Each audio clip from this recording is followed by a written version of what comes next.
وزیر مملکت برائے امور خارجہ جناب سلطان بن سعد المریخی سے ملک میں عوامی جمہوریہ چین کے سفیر جناب چو جیان نے ملاقات کی ہے۔ ملاقات میں دونوں ملکوں کے درمیان دو طرفہ تعلقات و تعاون پر گفتگو کی گئی۔ وزارت خارجہ کے سیکرٹری جنرل ڈاکٹر احمد بن حسن الحمادی سے منشیات و جرائم سے متعلق اقوام متحدہ کے دفتر میں معاہدوں سے متعلقہ امور کے شعبے کے ڈائریکٹر جناب جان برانلینو نے ملاقات کی ہے۔ ملاقات میں قطر اور اقوام متحدہ کے درمیان تعلقات اور تعاون کا جائزہ لیا گیا ہے۔ بلغاریہ کے وزیر اعظم جناب سٹیبان یانیو سے صوفیہ کے لیے قطر کے سفیر جناب راشد بن علی الخاطر نے ان کی سفارتی ذمہ داریوں کے اختتام پر ملاقات کی ہے۔ جناب یانیو نے دو طرفہ تعلقات کو فروغ دینے کے لیے سفیر محترم کی کوششوں پر ان کا شکریہ ادا کیا اور دونوں دوست ملکوں کے درمیان منفرد تعاون کی تعریف کی۔ بلغاریہ کے وزیر اعظم نے قطری سفیر کو مستقبل میں سونپے جانے والی ذمہ داریوں کی ادائی میں ان کی کامیابی اور دونوں ملکوں کی مزید ترقی و خوشحالی کی تمنا کا بھی اظہار کیا ہے۔ وزارت صحت عامہ نے آج اعلان کیا ہے کہ ملک کی سوسائٹی میں کورونا وائرس کے مزید 79 کیسز اور مسافروں میں مزید 63 کیسز رجسٹر ہوئے ہیں۔ وزارت صحت کے مطابق مزید 149 مریض اب صحت یاب ہو گئے ہیں۔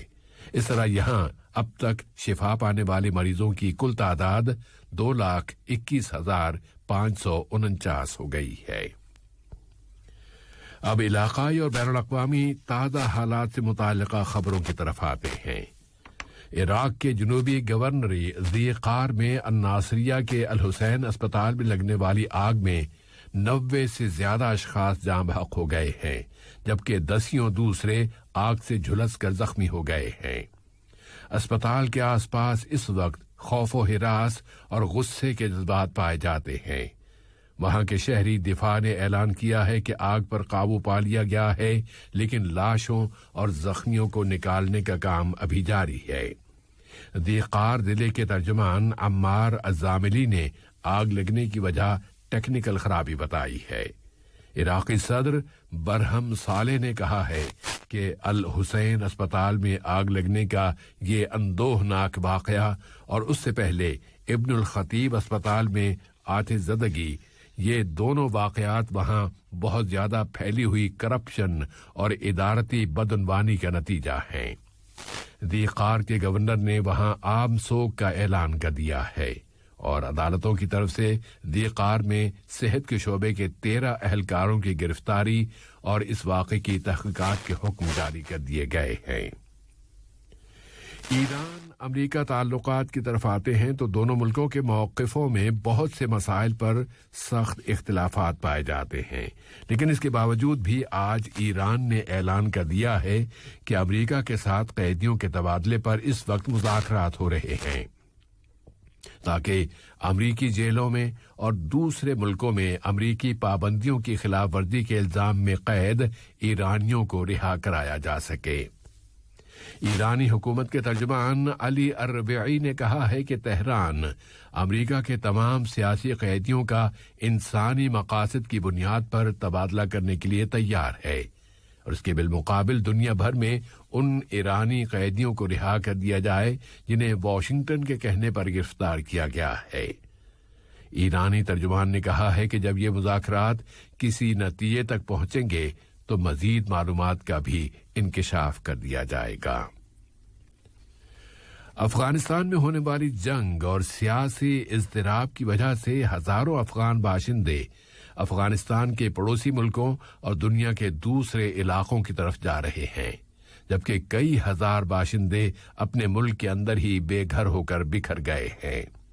ان حالات کی بنا پر بین الاقوامی تنظیمیں ڈرا رہی ہیں کہ افغانستان میں کسی بھی وقت بھوک مری پھیل سکتی ہے۔ بچاؤ اور امداد فراہم کرنے والی تنظیموں کو امداد پہنچانے میں بہت مشکلات پیش آ رہی ہیں اور سول باشندوں کو بنیادی سروسز کی فراہمی بھی مشکل ہو رہی ہے۔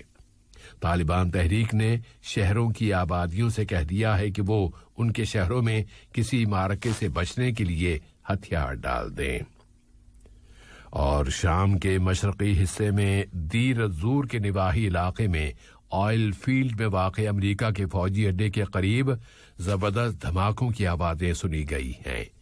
وہاں کے مقامی ذریعے نے بتایا ہے کہ دھماکوں کے بعد اس اڈے کے آس پاس دھوئیں کے بادل بھی اٹھتے دیکھے گئے ہیں، لیکن ان دھماکوں کی وجوہات کے بارے میں تاحال کوئی معلومات نہیں مل سکیں۔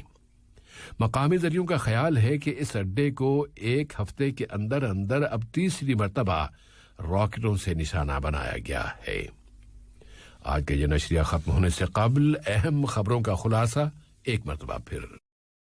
السلام علیکم دوستو، میں ہوں شیخ نور۔ آپ دیکھ رہے تھے قطر نیوز ٹوڈے۔ مجھے امید ہے کہ یہ ویڈیو آپ کو انفارمیٹک لگی ہوگی۔ اسی طرح کے ویڈیو پاتے رہنے کے لیے نور ٹائم 24/7 یوٹیوب چینل کو سبسکرائب کیجیے اور اس ویڈیو کو لائک، کمنٹ اور شیئر ضرور کیجیے۔ اگر آپ فیس بک پر دیکھ رہے ہیں تو شیخ نور پیج کو لائک کیجیے اور فالو کیجیے تاکہ میں جیسے ویڈیو اپلوڈ کروں آپ تک پہنچ جائے۔ شکریہ۔